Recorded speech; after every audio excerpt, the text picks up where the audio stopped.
Yang kami hormati Bapak, Ibu Guru, dan tenaga pendidikan SMP Negeri 9.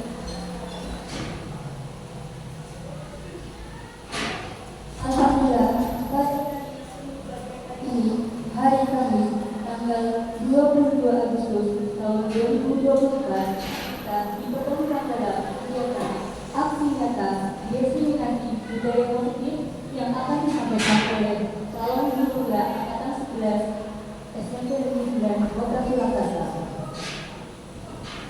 Susunan acara pada pagi hari ini yang pertama menyanyikan lagu Indonesia Raya, yang kedua doa, kemudian sambutan kepala sekolah yang akan diwakilkan oleh wakil kepala sekolah yang humas, kemudian kegiatan tinggi, dan yang terakhir adalah musik. Acara yang pertama yaitu menyanyikan lagu Indonesia Raya. Kepada hadirin dimohon untuk berdiri. Kepada Ibu Anastasia,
silakan. Acara selanjutnya yaitu sambutan sekaligus pembukaan yang akan disampaikan oleh Wakil Kepala Sekolah Bina Humas kepada Ibu Syastuti Sarjana Hukum. Kami persilakan.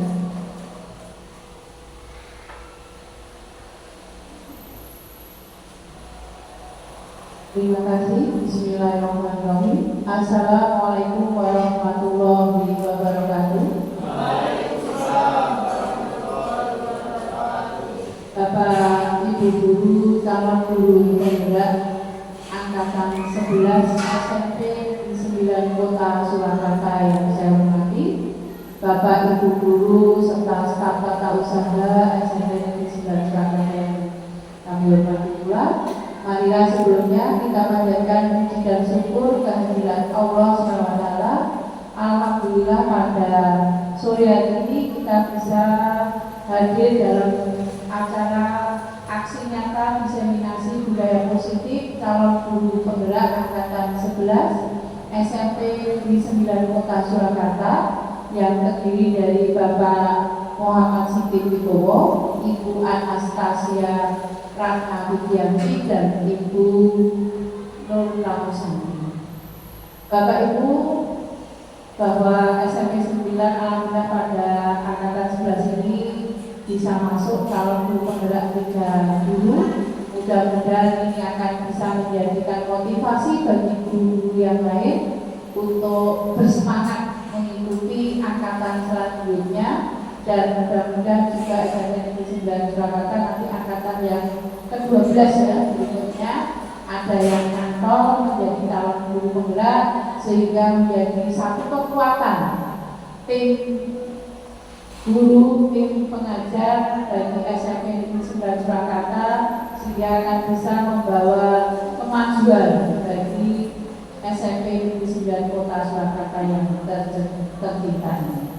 Jadi supaya nantinya sekali lagi Bapak Ibu guru calon guru penggerak angkatan 11 ini juga menjadikan motivasi bagi guru-guru yang lain yang masih, terutama yang masih muda-muda, untuk berkarya semaksimal mungkin untuk bisa mencapai prestasi yang maksimal, untuk bisa menjadi kekuatan SDM bagi SMP Negeri 9 Kota Surakarta. Tidak usah lama, marilah acara aksi nyata diseminasi guru calon guru penggerak angkatan 11 pada sore hari ini kita buka bersama-sama dengan bacaan basmalah. Bismillahirrahmanirrahim. Ya, terima kasih.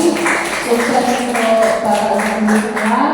Semoga sampai selesai nanti CPP angkatan 11 ini akan bisa berjalan lancar dan nanti ilmunya bisa bermanfaat khususnya untuk SMP Negeri 9 Kota Surakarta dan bisa untuk mengembangkan karir prestasi Bapak Ibu semua. Terima kasih. Wabillahi taufiq wal hidayah. Wassalamualaikum warahmatullahi wabarakatuh.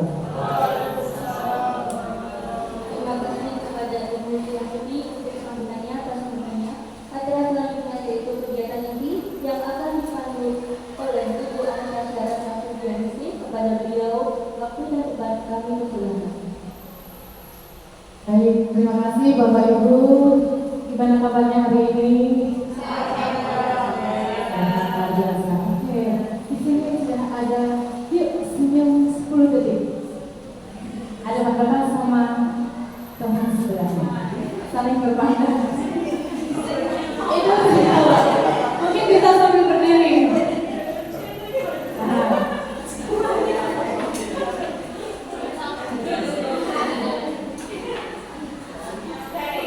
Senyum atau tertawa itu? Kalau kelihatan giginya. Tertawa. Baik Bapak Ibu, di sini ada satu ice breaking, ini akan breaking ya sebelum kita memasuki acara pada sore hari ini dengan penindasan diseminasi kita. Saya calon guru penggerak angkatan 11 dengan aksi nyata kita dalam setelah kita mendapatkan materi pendidikan guru penggerak, kita akan memberikan baik kepada guru-guru, semoga bisa bermanfaat. Dan ini inti dari senyum 10 detik. Apa Bapak Ibu? So artinya bahagia. Dan bahagia jangan lupa bahagia. Tapi jangan lupa bahagianya jangan dibuat-buat. Baik Bapak Ibu, inti dari aksi nyata diseminasi langsung saja untuk pemaparan materi. Yang pertama, dan sebelumnya kita akan kesepakatan poin diseminasi dulu ya. Di dalam diseminasi ini, satu, kita akan saling menghargai siapapun yang ada di sini, kemudian menjadi pendengar yang baik, kemudian ada berpakaian yang rapi dan sopan, maksudnya, dan kemudian izin saat hendak keluar, seperti mahasiswa kita ya. Kemudian boleh minum. Ya, silakan. Baik, lanjut next. Nah, untuk pemaparan yang pertama, saya akan memaparkan tentang filosofi pemikiran KHD. KHD singkatan dari Kinerja Dewan Perwakilan. Dan tujuan pendidikan dari KHD, tujuan pendidikan ini menuntun segala kodrat yang ada pada anak-anak agar mereka dapat mencapai keselamatan yang bahagia dan kebahagiaan yang setinggi-tingginya baik sebagai manusia maupun sebagai anggota masyarakat. Oleh sebab itu, pendidik itu hanya dapat menuntun tubuh dan hidupnya kekuatan kodrat yang ada pada anak-anak didik kita. Kemudian agar dapat juga memperbaiki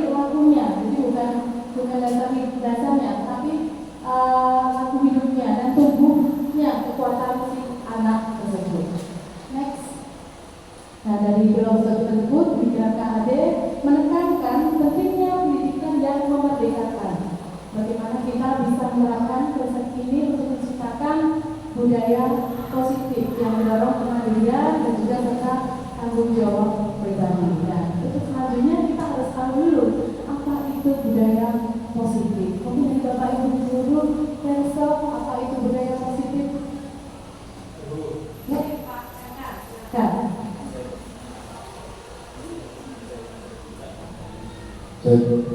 Bisa. Ibu, nama saya Rizal atau dipanggil Pak Kakak. Jadi budaya positif itu adalah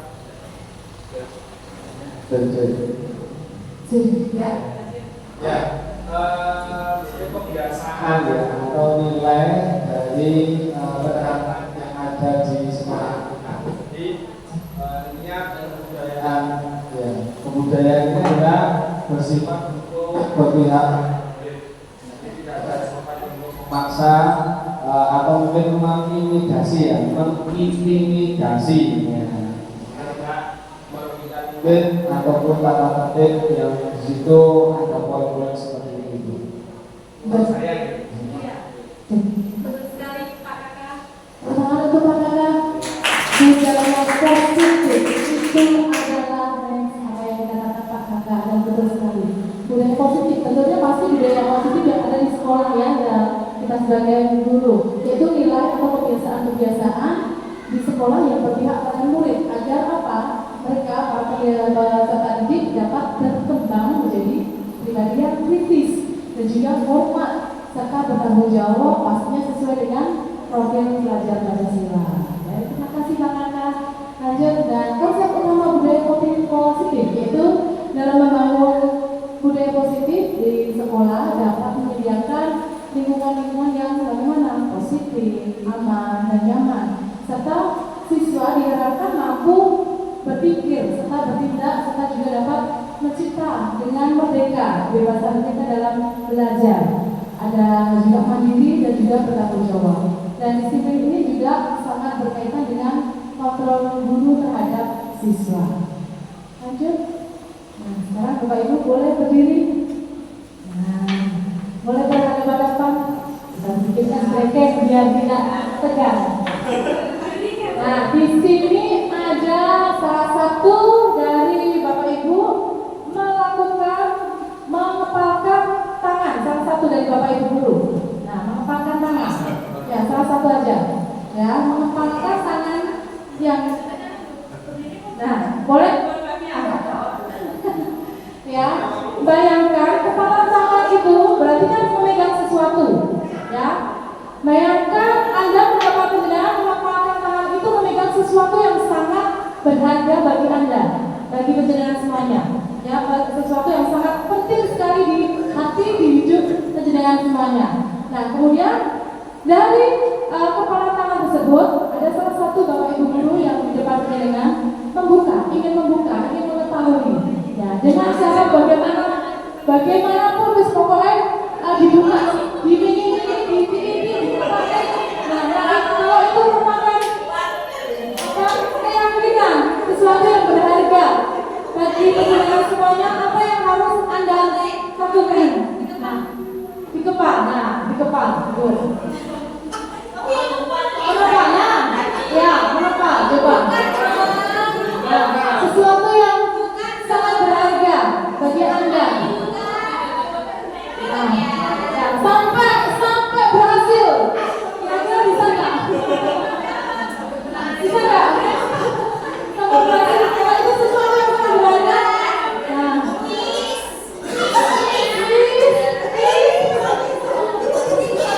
susah sekali. Iya, susah. Semakin, ini sudah berdua orang. Ternyata sangat berat ini.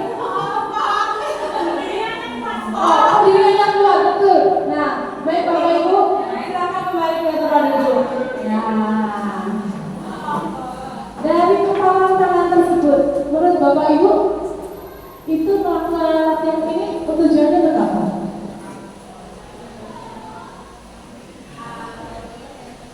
Tadi ada yang menjawab sangat kuat apa yang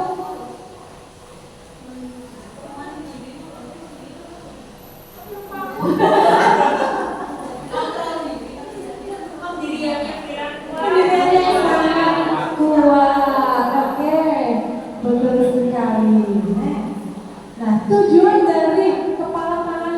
jenengan genggam tadi dengan sesuatu yang sangat berharga di tangan jenengan semuanya, itu menunjukkan bahwa mempertahankan nilai-nilai yang dianggap penting bagi diri kita sendiri dan menghargai otonomi individu kita sendiri dan menemukan cara yang positif untuk mempengaruhi dan juga mendukung orang lain. Dan ini merupakan elemen kunci dalam menciptakan lingkungan yang harmonis dan juga budaya yang positif. Betul nggak Bapak Ibu? Kalau sesuatu yang berharga, boleh kan? Boleh dibuka. Betul sekali. Next. Baik Bapak Ibu guru, kita di sini adalah semuanya seorang guru, seorang pendidik. Nah, seorang guru yang baik harus memiliki kemampuan dalam mewujudkan budaya positif di lingkungan sekolah. Dan budaya positif tersebut dapat dijalankan dengan menerapkan beberapa konsep inti, yaitu contohnya apa saja? Di sini ada disiplin positif, kemudian kebutuhan dasar manusia, ada motivasi perilaku manusia, ada keyakinan kelas, ada restitusi atau posisi kontrol guru dan juga segitiga restitusi. Di sini saya akan mengatakan disiplin positif dulu. Dari ini disiplin positif pastinya kita tadi sudah tahu filosofi pemikiran KHD. Nah, dari pemikiran KHD itu menyatakan bahwa di mana ada kemerdekaan, disitulah ada disiplin yang kuat. Kemudian sungguh disiplin itu bersikap self disiplin, yaitu kita sendiri yang mewajibkan kita dengan sekeras-kerasnya, tetapi itu sama saja. Sebab jikalau kita tidak cepat melakukan self disiplin, wajiblah penguasa lain yang mendisiplinkan kita. Nah, metode di mana guru mengkomunikasikan secara jelas tingkah laku apa yang dianggap baik atau tepat dan dianggap tidak pantas. Kemudian apa riwayatnya untuk tingkah laku yang baik dan apa konsekuensinya untuk tingkah laku yang buruk. Next. Nah, hari disiplin positif. Ada yang tahu disiplin positif? Apa itu disiplin positif? Ada yang tahu disiplin positif?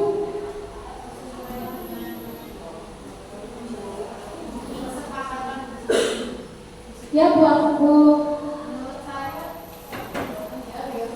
disiplin positif itu berarti apa yang dituntut dari dalam diri kita dan keyakinan apa yang dibuat bersama sehingga tidak keluar dari kata yang melenceng di dalam keluarga itu. Baik, terima kasih Bu Azza. Ya, sesuatu yang baik yang dilakukan di dalam kelas pastinya itu sesuatu yang tidak boleh melenceng, sesuatu kebaikan pastinya ya. Baik, terima kasih Bu Azza, betul sekali apa yang dikatakan Bu Azza ya. Disiplin positif di sini adalah disiplin yang lebih mengarah ke disiplin diri yang dapat mengontrol diri dalam melakukan suatu tindakan. Dan selain itu disiplin diri juga dapat membuat murid untuk memahami serta menyadari berdasarkan motivasi internal yang bukan akibat paksaan, ujian atau hukuman. Jadi kesadaran diri, tidak ada paksaan ataupun ujian, ya, tidak ada hukuman juga. Selain itu, disiplin positif juga merupakan suatu cara penerapan disiplin yang mengajarkan untuk anak bertanggung jawab dan juga menumbuhkan kesadaran diri berdasarkan nilai kewajiban. Tadi kesadaran diri. Nah, berarti semuanya itu dimulai dari siapa Bapak Ibu? Dimulai dari diri sendiri. Nah, semuanya itu pasti harus berdasarkan dengan nilai kebajikan. Mungkin tahu Bapak Ibu nilai kebajikan apa saja? Contohnya oke, Bu Eva. Tanggung jawab dan keselamatan. Tanggung jawab dan keselamatan. Betul sekali untuk Bu Eva. Mungkin ada lagi. Bu Ica, oke. Hormat, kejujuran dan juga kedisiplinan. Betul sekali, tepuk tangan buat Bapak Ibu sekalian. Ternyata nilai-nilai kebajikan itu semuanya yang dengan katakan tadi, yang sudah dengan sebutkan tadi, betul semuanya. Dan semua nilai kebajikan tersebut semuanya tertuang dalam profil pelajar Pancasila. Nah, mungkin kita belajar kita pernah terima ya. Profil pelajar Pancasila mempunyai beberapa elemen. Ada berapa elemen Bapak Ibu? 6, betul. Apa saja? Oke, bahasa. Beriman, bertakwa, dan bertakwa Tuhan yang Maha Esa dan berhalal mulia. Oke. 1. Yang kedua, berumi. Mandiri. Mandiri. Betul, mandiri. Oke, Pak Angga. Bergotong royong dan bertitis-titis. Kata koyon dan Titis atau bernalar titis. Apa lagi Pak ya? Bu Ica lagi. Kreatif. kreatif. Satu lagi. Tidak global. Pada rebutan jawabnya. Berkebinekaan global. Oke, terima kasih. Nah, ini dia dimensi dari profil pelajar Pancasila. Ya, ada 6, beriman, bertakwa, kepada Tuhan yang Maha Esa, mandiri, bergotong royong, berkebinekaan global, bernarsistis dan kreatif. Oke, dan di sini Bapak Ibu, saya ada sedikit kasus. Di sini dibacakan penjelasan melihat 3 anak sekolah masih lengkap dengan seragamnya. Kemudian mereka naik motor bertiga tanpa helm dan alasannya tidak ada polisi dan juga tidak ada yang mengawasinya. Next, kemudian fenomena apa yang Bapak Ibu guru ambil dari kasus itu? Mungkin ada yang mau dijawabnya? Bisa lagi, oke. Iya. Contoh dari perilaku sosial dari anak. Oke. Perilaku sosial, betul nggak Bapak Ibu? Oke, selain itu kalau perilaku sosial ada lagi Pak Angga? Kurangnya kesadaran diri. Betul, kurangnya kesadaran diri. Berarti berhubungan dengan norma ya? Iya, betul sekali. Next. Nah, fenomena ini menggambarkan beberapa aspek perilaku sosial. Betul sekali apa yang dikatakan Ibu Ica tadi dan juga Pak Kakak ya. Itu aspek sosial, perilaku sosial dan juga psikologis. Karena dari aspek sosial dan juga psikologis tersebut ada termasuk juga norma sosial dan juga kepatuhan terhadap aturan, serta pengaruh juga terhadap lingkungan serta pendidikan. Dan fenomena ini juga menyoroti pentingnya bahwa pendidikan itu tidak hanya menekankan pada kepatuhan hukum saja, tetapi juga pada internalisasi nilai-nilai keselamatan, tanggung jawab pribadi dan juga kesadaran akan konsekuensi dari tindakan yang mereka lakukan. Oke, next. Nah, itulah salah satu fenomena dalam dunia pendidikan kita. Banyak sekali ya fenomena yang ada di sekolah kita, betul Pak Bapak? Banyak sekali. Dimana pendidikan itu masih harus kita tegakkan meskipun ada pengawasan ataupun tidak. Dan ini kita sebagai Bapak Ibu guru ini ada menjadi problem bagi kita semuanya, sebagai Bapak Ibu guru, ya, untuk kedisiplinan. Menjadi pertanyaan besar, apa itu sebenarnya disiplin? Jadi kita masih harus terus bertanggung jawab untuk memberikan sesuatu kepada peserta didik kita. Oke, next.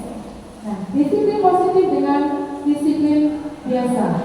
Dengan misalnya di sini disiplin positif itu merupakan kesadaran internal dibandingkan dengan disiplin biasa. Yaitu disiplin biasa dikendalikan oleh kontrol eksternal. Kontrol eksternal itu kontrol dari luar. Kemudian dikendalikan juga kesadaran internal tentang adanya konsekuensi logis dari segala tindakan.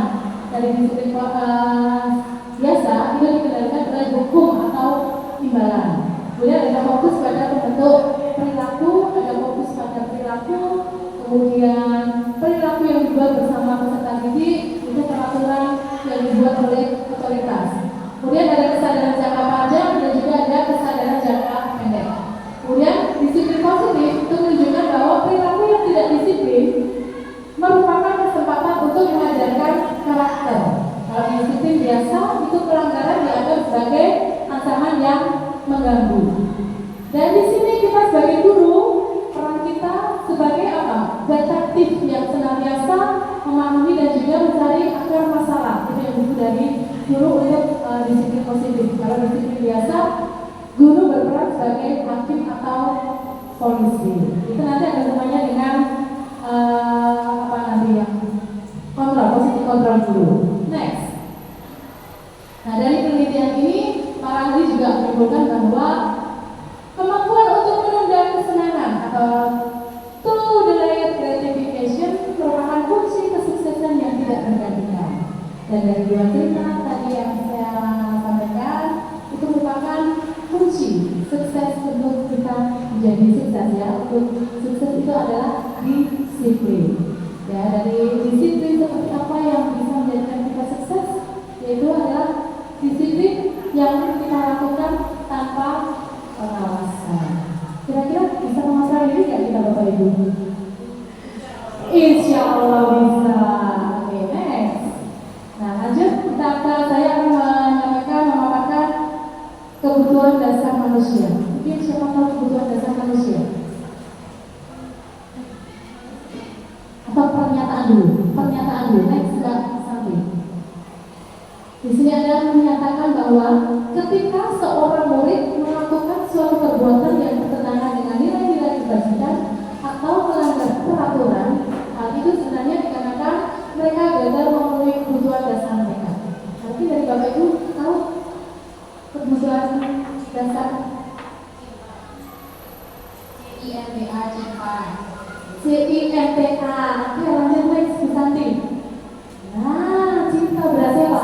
Kasih sayang. Ada 5 kebutuhan dasar manusia. Yang pertama tadi sudah dikatakan saja kasih sayang. Yang kedua ada kekuasaan. Ketiga ada kesenangan dan juga ada kebebasan. Yang paling utama adalah bertahan hidup. Betul sekali. Next. Nah, di sini ada studi kasus. Bisa Bapak Ibu baca di situ. Ibu Ambar sebagai wali kelas 9A SMP Pelita Hati sedang bingung menghadapi ulah salah satu murid di kelasnya, Doni. Dan beberapa anak di kelas 9A telah datang padanya dan mengeluhkan Doni yang sering kali meminta bekal makan siang mereka dengan paksa. Jika Anda menghadapi situasi seperti Ibu Ambar, apa yang akan Anda lakukan? Dan menurut penjelasan semuanya, kira-kira alasan Doni melakukan itu apa? Berdasarkan 5 kebutuhan dasar manusia tadi. Kira-kira yang betul? Bertahan hidup, betul bisa? Rapat. Oke, naik, ini ada langsung. Nah, betul sekali. Bertahan hidup puasa, betul. Karena ia lapar, mungkin juga orang tuanya tuh tidak membawakan bekal makan siang. Jadi kebutuhan dasar yang sedang dipenuhi oleh si Doni adalah bertahan hidup, ya. Itu alasan yang pertama. Itu alasan paling konkret, ya. Kemudian yang kedua. Alasan yang kedua adalah kasih sayang, ya. Karena dia merasa temannya itu ingin memperhatikan dia, caper ya, cari perhatian, ya. Ketika temannya melaporkan keadaannya pada gurunya dan gurunya memberitahukan orang kepada orang tuanya, sehingga orang tuanya jadi perhatian ke dia. Maka kebutuhan dasar yang dibutuhkan dia adalah kasih sayang. Oke, dan rasa diterima. Next. Dan ada lagi takut dengan dia dan menuruti keinginannya.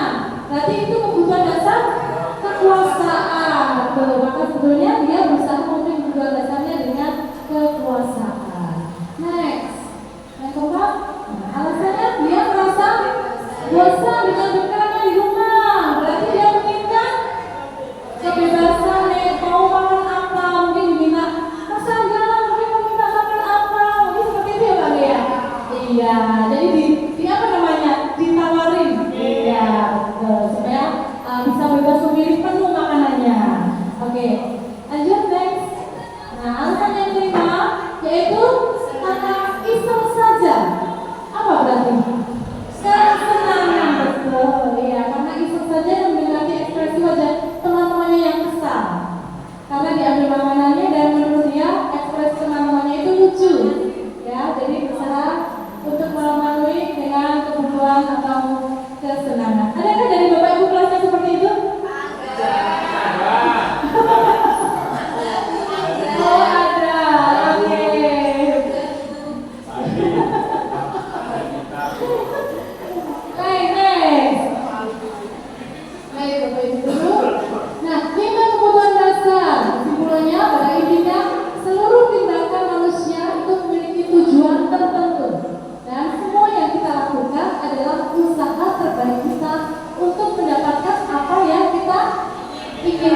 butuhkan. Dan ketika kita mendapatkan apa yang kita inginkan, sebetulnya saat itulah kita sedang memenuhi satu atau lebih dari kebutuhan dasar kita.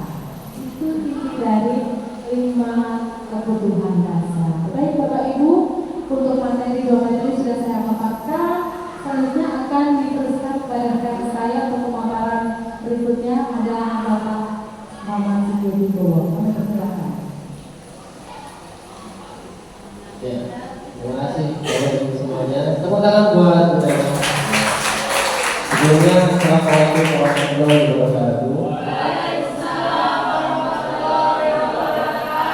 Terima kasih Bapak Ibu sudah meluangkan waktu untuk kegiatan hari ini. Masih semangat? Masih konsentrasi? Oke, kita tes konsentrasinya ya. Punya tangan Bapak Ibu ya? Satu aja. Tidak. Boleh pinjam satu? Ya. Silakan bentuk lingkaran di sini. Ya. Sudah berbentuk lingkaran ya. Oke. Sekarang ikut kata saya. Oke. Sekarang lihat lingkaran saya yang ada di depan. Kemudian lihat lingkaran yang ada pada temannya masing-masing di temannya. Kemudian lihat lingkarannya sendiri. Kemudian lihat lingkaran saya yang di depan. Kemudian tempel di dagu. Dagu mana ya? Oke, berarti konsentrasinya Bapak Ibu ada ya. Oke. Dagu mana dagu? Oh ya. Oke. Oke, satu lagi. Kalau saya bilang tepuk satu maka ya. Oke. Silakan tepuk. Tepuk satu. Dan seterusnya. Nanti kalau saya bilang tepuk satu, tepuk dua, tepuk tiga, maka Bapak Ibu semuanya akan tergoyang. Tepuk satu, tepuk dua, tiga. Iya. Masih ada yang konsentrasi di sini. Ya.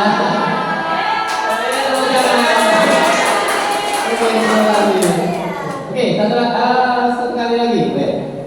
Tepuk satu, dua, iya.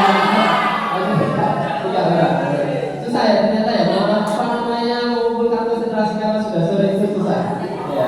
Baik, terima kasih Bapak Ibu. Oke, selanjutnya kita akan membahas tentang motivasi perilaku manusia. Kita seperti yang disampaikan Bu Anastasia tadi bahwa manusia itu memiliki tujuan, mempunyai kebutuhan hidup, dan pasti kebutuhan hidup itu memunculkan motivasi, tentunya motivasi siswa belajar, kemudian motivasi kita menjadi seorang guru, pasti kita punya motivasi.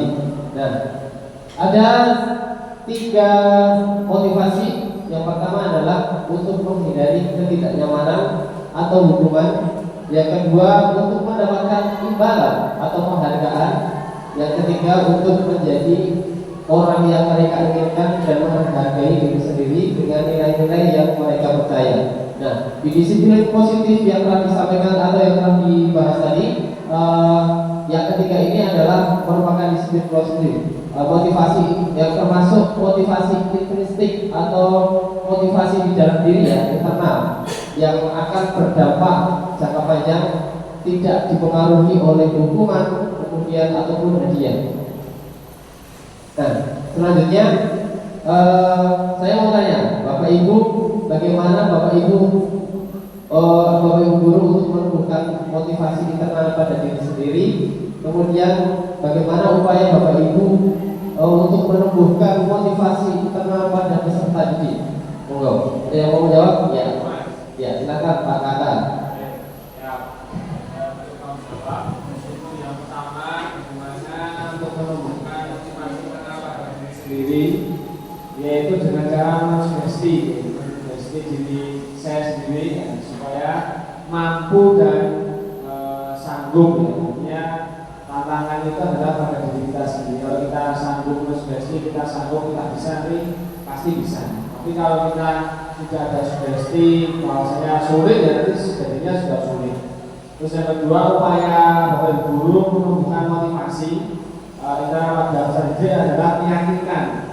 Ya, jadi meyakinkan bahwa kamu itu punya kelebihan, punya potensi yang nantinya jadi anak hebat dan anak sukses. Sehingga nanti akan menjadi orang yang termotivasi pada dirinya, yakin untuk jadi orang yang sukses. Itu mas. Ya, tepuk tangan buat Pak Rizka. Intinya adalah yakin, meyakinkan diri sendiri itu dari orang lain itu ya susah-susah gampang ya kalau itu dulu.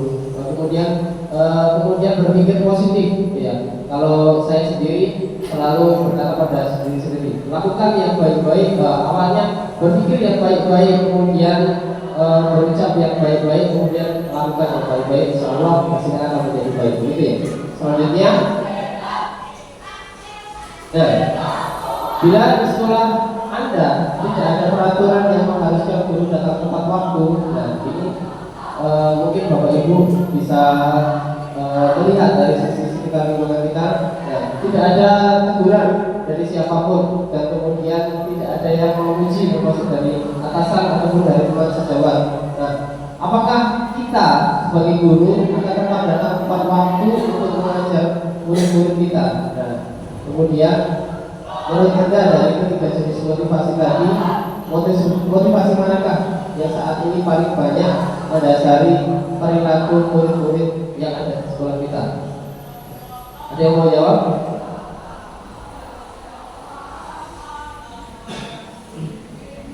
Oke, kira-kira motivasi yang mana yang paling banyak di sini? Pertama, diri mau menjawab?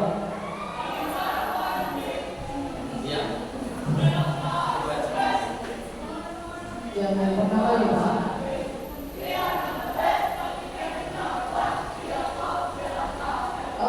ketika memang ada kenyataan seperti itu di sebuah sekolahan dan ketika saya menjadi guru di situ, ya saya pun coba menjadi guru yang baik, yaitu tetap datang tepat waktu, apalagi ketika saya mendapatkan satwa mengajar pagi, malam karena saya harus datang tepat waktu dan untuk mengingat saya.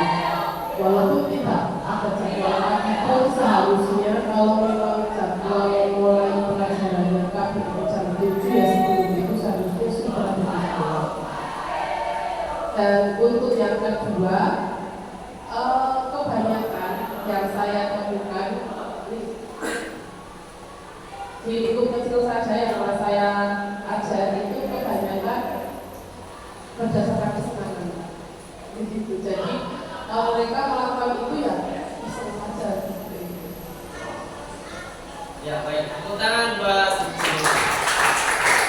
Oke, baik, terima kasih Bu Yuni.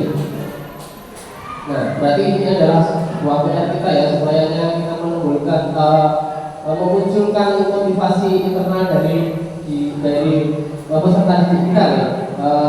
Mulai dari diri kita sendiri bahwa kita sebagai guru itu sebagai contoh untuk peserta didik ya, datang tepat waktu walaupun tidak ada hukuman atau ujian dari siapapun. Jadi itu adalah kesadaran diri. Nah, ini ada satu kasus. Nah, silakan dicermati. Saya minta respon dari Bapak Ibu, nanti setelah ini ada jawaban. Ada pertanyaan. Apakah Anda setuju dengan tindakan Pak Seno terhadap Iva? Mengapa? Nah, kemudian menurut Anda tindakan Pak Seno itu terhadap Iva adalah sebuah hukuman atau konsekuensi? Ya, kemudian oh ya, Ibu Rona mau menjawab.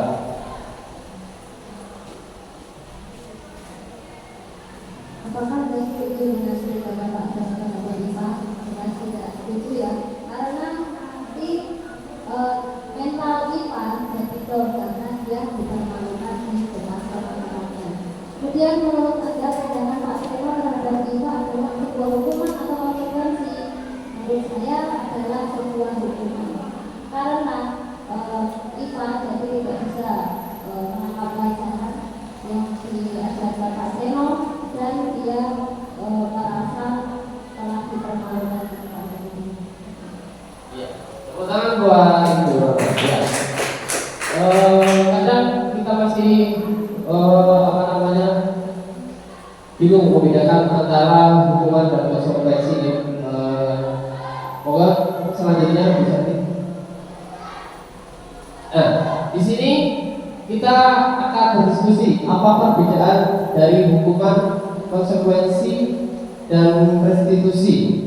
Nah, mungkin dari guru BK yang biasanya menangani sebuah kasus hukuman, konsekuensi atau restitusi. Ada guru BK ya di sini? Iya, Ibu Nadia dan Ibu Iva Haryani.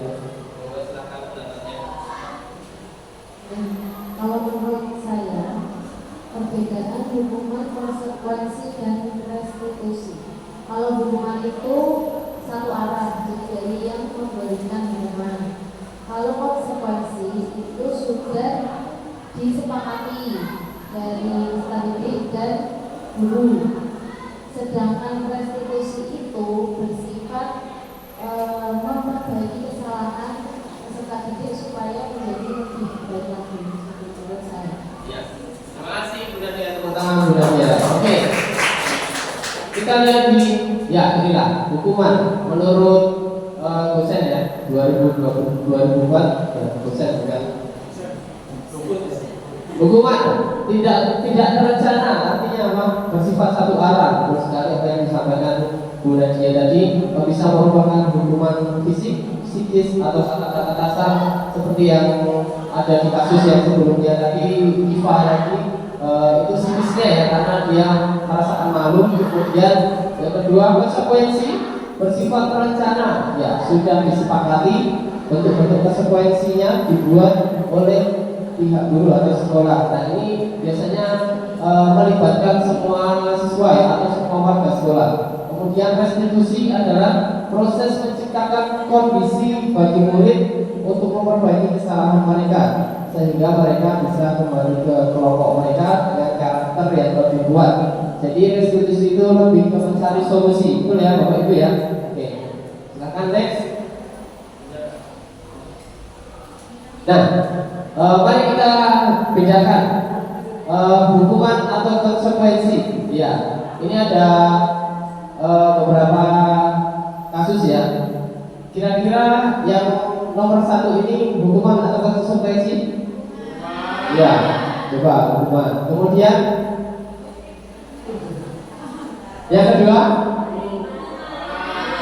hukuman. Ketiga, keempat, kelima. Ya, kita cukup stop di 5 dulu aja. Kemudian kita lihat di selanjutnya. Ya, yang pertama itu adalah konsekuensi. Kemudian yang kedua hukuman. Yang ketiga konsekuensi. Yang keempat hukuman. Yang kelima konsekuensi. Oke, selanjutnya. Nah, Bapak Ibu tentang konsekuensi tadi ya perlu dibahas di keyakinan kelas ya. Mungkin Bapak Ibu sudah melakukannya di awal semester melakukan kontrak belajar atau persetujuan kelas. Itu hanya sebuah kata-kata ya. Oke, next.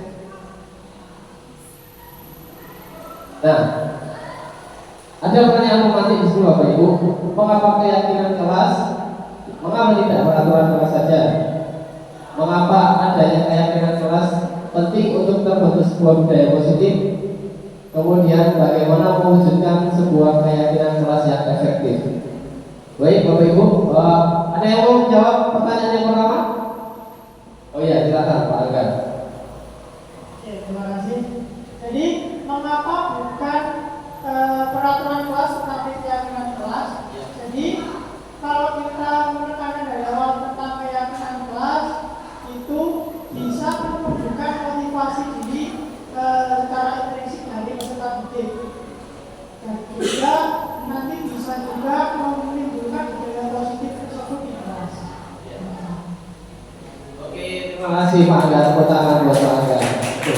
Nah, intinya ini adalah untuk menimbulkan rasa tanggung jawab ya bagi siswa. Jadi supaya apa yang sudah disepakati atau diyakinkan di kelas itu bisa terlaksana dengan baik. Nah, yang kedua adalah mengapa adanya keyakinan kelas. penting untuk terbentuknya sebuah budaya positif? Ada yang mau jawab? Ya, silakan Miss Anggra.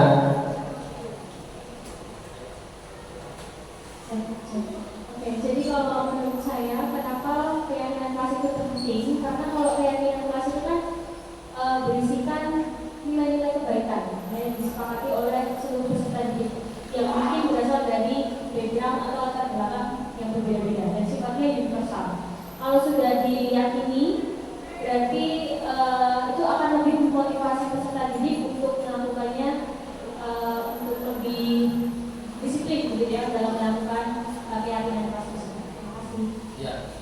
Oke, tepuk tangan buat Miss Anggra. Itu ya, itu ya. Oke. Selanjutnya yang terakhir adalah bagaimana. Nah, setelah ada keyakinan kelas, terus mengapa pentingnya, nah ini bagaimana kita cara mewujudkan sebuah keyakinan kelas yang efektif itu. Mungkin dari Pak Ari ya. Oke, silakan Pak Ari. Keyakinan kelas yang efektif menurut saya itu dapat diwujudkan dalam bentuk yang positif, kemudian dalam jumlah yang tidak begitu banyak, dan dapat diterapkan di lingkungan kelas itu sendiri, serta semua anggota kelas atau warga kelas itu dapat berkontribusi dalam mewujudkan keyakinan kelas yang efektif. Saya itu. Tangan Bapak Ari, terima kasih Pak Ari. Intinya kita melibatkan semua warga kelas atau secara umum. Kalau kita lingkupnya sekolah ya berarti kita melibatkan termasuk orang tua, wali murid dan anggota komite ya Pak. Ya, next. Nah, keyakinan kelas adalah nilai-nilai kebajikan atau prinsip-prinsip universal yang disepakati bersama secara universal, lepas dari perbedaan agama, suku, negara, dan bahasa. Sudah disampaikan tadi oleh Bapak Ibu guru yang menjawab pertanyaan. Nah, suatu keyakinan akan lebih memotivasi seorang diri dalam atau intrinsik, seseorang akan lebih bersemangat untuk menjalankan keyakinannya daripada hanya sekedar mengikuti peraturan, gitu ya. Next. Nah, ini adalah yang sebelah kanan kita, ada keyakinan kelas. Nah, yang sebelah kiri ada peraturan. Selalu kembalikan buku pada tempatnya, itu merupakan nilai kebajikan yang dituju, yaitu tanggung jawab. Nah, kemudian peraturan, dilarang mengganggu orang lain, itu nilai kebajikannya adalah menghormati orang lain dan diri sendiri. Nah, kemudian sampai terakhir, yang jangan lari di kelas atau di koridor, itu termasuk nilai kebajikannya yang keselamatan dan keamanan. Selanjutnya, nah ini adalah pembentukan keyakinan kelas ini bersifat abstrak daripada peraturan yang lebih rinci dan konkret. Kemudian selanjutnya, keyakinan kelas berupa pernyataan-pernyataan universal. Kemudian pernyataan keyakinan kelas senantiasa dibuat dalam bentuk positif, kemudian hendaknya tidak terlalu banyak sehingga mudah diingat dan dipahami oleh semua warga kelas. Selanjutnya, keyakinan kelas sebaiknya sesuatu yang dapat diterapkan di lingkungan tersebut. Selanjutnya, semua warga kelas hendaknya ikut berkontribusi dalam pembuatan keyakinan kelas lewat kegiatan curah pendapat, curhat dan curcol. Yang terakhir adalah bersedia meninjau kembali keyakinan kelas dari waktu ke waktu. Ya, jadi sifatnya ini adalah dinamis ya, bisa berubah-ubah, yang tidak perlu bisa diganti dengan yang lebih diperlukan. Oke, selanjutnya materi selanjutnya adalah restitusi atau posisi kontrol guru yang akan disampaikan oleh Ibu Nur Purwosari. Terima kasih Bapak Sigit. Keplus untuk Bapak Sigit. Selamat siang Bapak Ibu semuanya. Masih semangat? Kalau tadi Bapak Sigit SPP-nya konsentrasi, kalau saya lebih ke kayak olahraga. Jadi mohon Bapak Ibu semuanya berdiri. Nanti ketika instruksi apel, Bapak Ibu guru melompat ke kanan, apel. Kalau jeruk ke kiri.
Oke, tadi sudah disampaikan oleh Bu Nana tentang disiplin positif, kemudian tentang 5 kebutuhan dasar, kemudian Kak Sigit tentang tentang motivasi dan keyakinan kelas. Pada kesempatan kali ini saya akan menyampaikan tentang restitusi dan posisi kontrol guru. Ternyata kita sebagai guru itu punya posisi di mana kita akan memposisikan itu. 5 posisi kontrol guru. Yang pertama itu guru sebagai penghukum, yang kedua guru sebagai pemantau, guru sebagai membuat merasa bersalah, kemudian guru sebagai teman, dan yang terakhir guru sebagai manajer. Ini kita bisa lihat sebagai penghukum identik dengan marah-marah, kemudian sebagai pembuat merasa bersalah, otomatis membuat peserta didik merasa bersalah dengan apa yang telah dilakukannya, sebagai teman, kemudian sebagai pemantau, dan sebagai manajer. Di sini ada satu kasus yaitu murid tidak mengerjakan tugas yang diberikan oleh guru. Murid tidak mengerjakan tugas yang diberikan oleh guru. Apabila kita memposisikan guru sebagai penghukum, maka yang diucapkan yang disampaikan oleh guru yaitu berdiri dengan sebelah kaki di depan kelas. Itu guru sebagai penghukum, berdiri dengan sebelah kaki di depan kelas.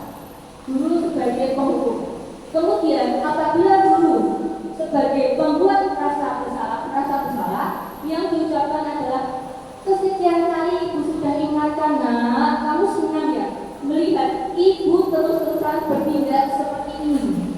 Itu adalah guru sebagai pembuat merasa bersalah. Kemudian sebagai teman, yang diucapkan adalah ayo dong, kamu kerjakan tugasnya, nak. Tugasnya kalau nanti sudah selesai kita bisa manajer. Itu guru sebagai teman, memposisikan sebagai teman. Kemudian guru sebagai pemantau. Kamu sudah melakukan kesalahan dan sudah mengetahui konsekuensinya. Sekarang selesaikan dan segera kumpulkan. Itu guru sebagai pemantau. Yang diucapkan adalah kamu sudah melakukan kesalahan dan sudah mengetahui konsekuensinya. Sekarang selesaikan dan segera kumpulkan. Kemudian yang terakhir yaitu guru sebagai manajer. Ini adalah posisi ideal kita sebagai guru, yaitu sebagai manajer. Yang diucapkan adalah apakah kamu tahu kesalahanmu, nak? Keyakinan sekolah apa yang kamu langgar? Dan apa yang akan kamu lakukan untuk menyelesaikannya? Apa kamu tahu kesalahanmu? Keyakinan sekolah apa yang sudah kamu langgar? Dan apa yang kamu lakukan untuk menyelesaikannya? Itu guru sebagai manajer. Sekarang coba saya tanya nih, misalnya Bapak Ibu guru ada yang positif kontrol, apakah aku? Saya kecewa sekali dengan kamu. Posisi kontrol apakah ini? Belum bisa jawab. Membuat rasa bersalah. Kita lihat bersama-sama. Ya benar, membuat rasa bersalah. Tadi yang diucapkan apa? Saya kecewa sekali dengan kamu. Apakah hal ini sering diucapkan oleh Bapak Ibu guru? Sering, ya. Sering. Kemudian ada ucapan atau perkataan, kamu tidak pernah benar melakukannya. Sekarang keliling lapangan 3 kali. Posisi kontrol apakah aku? Penghukum. Kita lihat bersama-sama jawabannya. Sebagai penghukum, benar sekali. Apakah Bapak Ibu guru masih sering melakukannya? Dan ya, tidak. Kondisional, betul. Baik, kita lanjutkan selanjutnya. Kira-kira bagaimana kamu akan memperbaiki masalah ini? Posisi kontrol apakah aku? Manajer. Sekarang kita lihat bersama-sama jawabannya. Sebagai manajer, ya. Jadi lebih ke bagaimana solusi yang bisa dilakukan oleh peserta didik ketika melakukan suatu kesalahan. Selanjutnya ada perkataan yang diucapkan, ayolah lakukan demi Bapak Ibu. Posisi kontrol apakah aku? Teman. Iya, teman. Kita lihat teman ya. Apa tadi yang diucapkan? Ayolah nak, jangan bikin bu guru sedih nak. Jadi itu posisi sebagai teman. Selanjutnya, kamu terlambat 15 menit. Apakah kamu sudah mengerti konsekuensi yang dapat bila terlambat? Posisi kontrol apakah aku? Pemantau. Kita lihat jawabannya bersama-sama. Iya, benar. Pemantau. Selanjutnya, kita akan belajar tentang 5 posisi kontrol. Kira-kira sebagai seorang guru lebih baiknya kita ada di posisi apa? Manajer. Mengapa? Ada yang bisa memberikan tanggapannya? Kenapa kita sebagai guru ada di posisi manajer?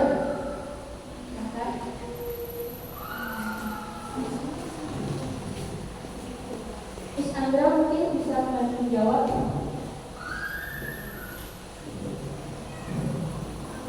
Ini menurut pendapat saya kenapa Bapak Ibu diharapkan bisa berperan sebagai manajer dalam implementasi disiplin positif, supaya kita juga mengajarkan peserta didik untuk lebih bertanggung jawab terhadap apa yang dia lakukan, kemudian tahu apa kesalahan dan bagaimana cara memperbaiki, dan siap menerima konsekuensi. Terima kasih. Terima kasih Oknum untuk Miss Anda. Luar biasa. Kita sebagai guru memang harus senantiasa memposisikan kita sebagai manajer. Terasa sulit, maka kita harus belajar dan belajar untuk bisa memposisikan kita sebagai guru, sebagai manajer. Sekarang kita akan belajar tentang segitiga restitusi. Segitiga restitusi itu apa? Ada yang baru pertama mendengar istilah segitiga restitusi? Yang pertama mungkin ada yang pernah dengar ya.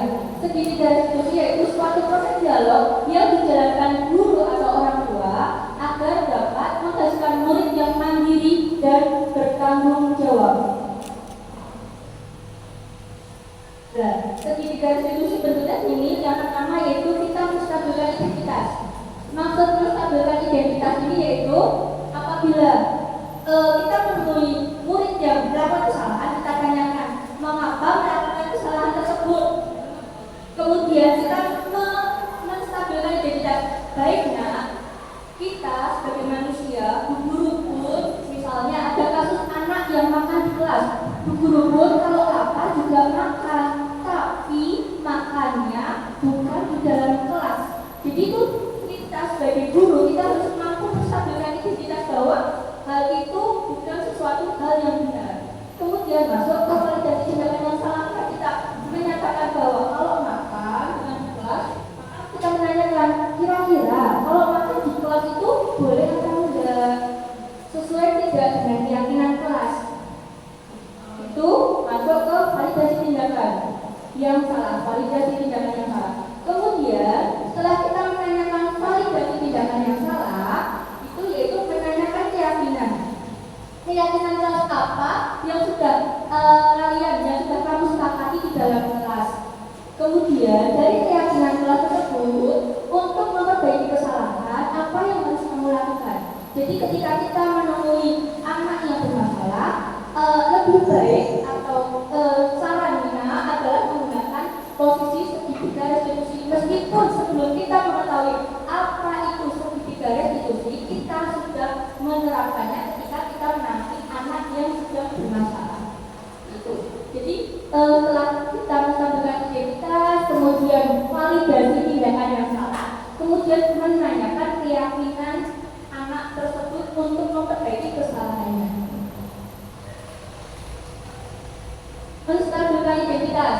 Yang pertama, berdasarkan prinsip membuat kesalahan adalah bagian dari proses pembelajaran.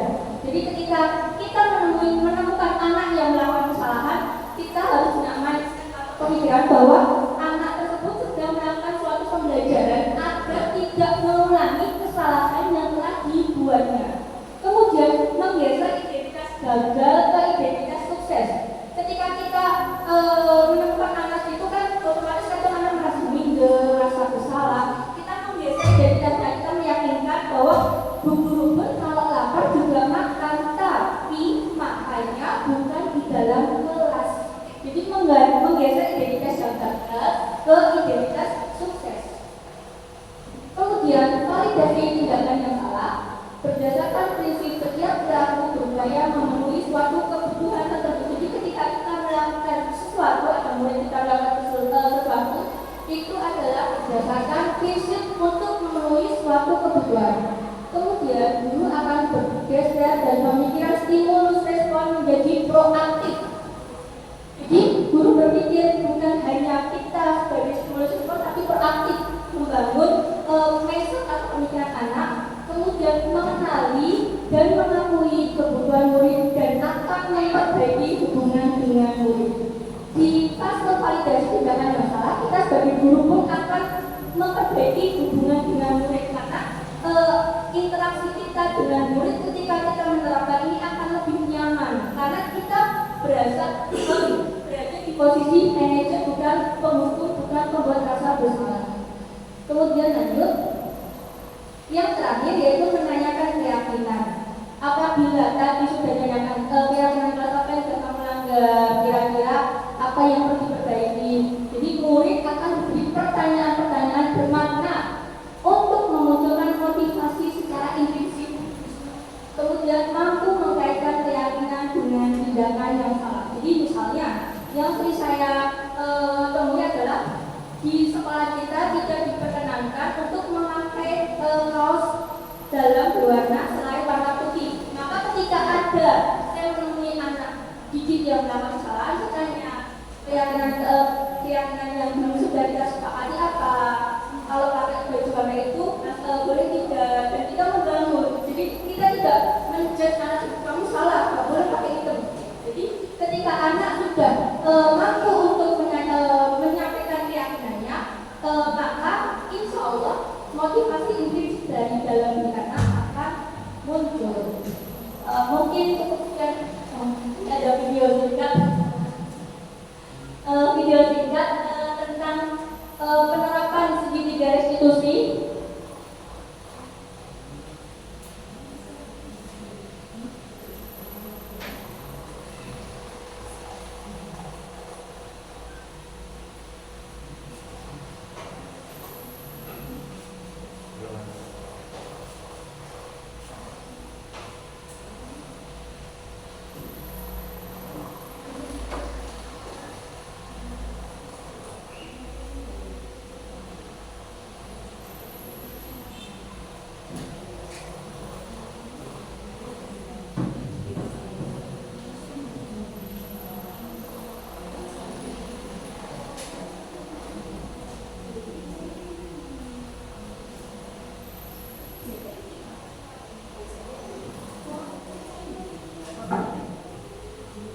Karena sedang diperbaiki.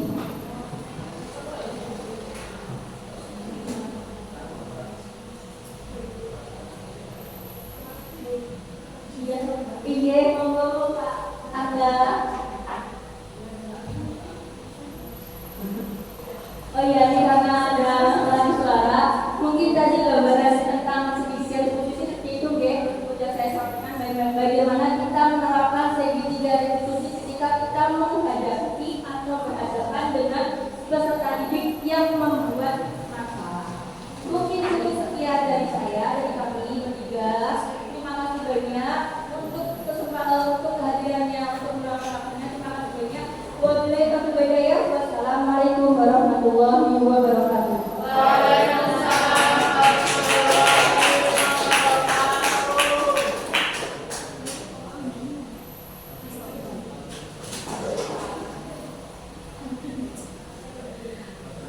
Bapak Ibu, karena tadi yang membuka saya, maka ini juga akan saya tutup. Terima kasih banyak. Serangkaian acara dunia acara pada hari ini telah selesai. Terima kasih atas partisipasinya, terima kasih atas kehadiran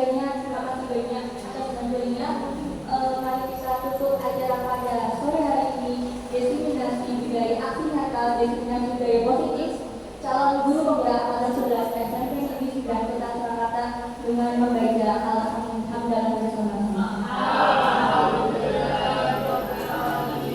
Terima kasih banyak. Akhir kata dari kami bertiga. Wabillahi taufiq wal hidayah. Wassalamualaikum warahmatullahi wabarakatuh.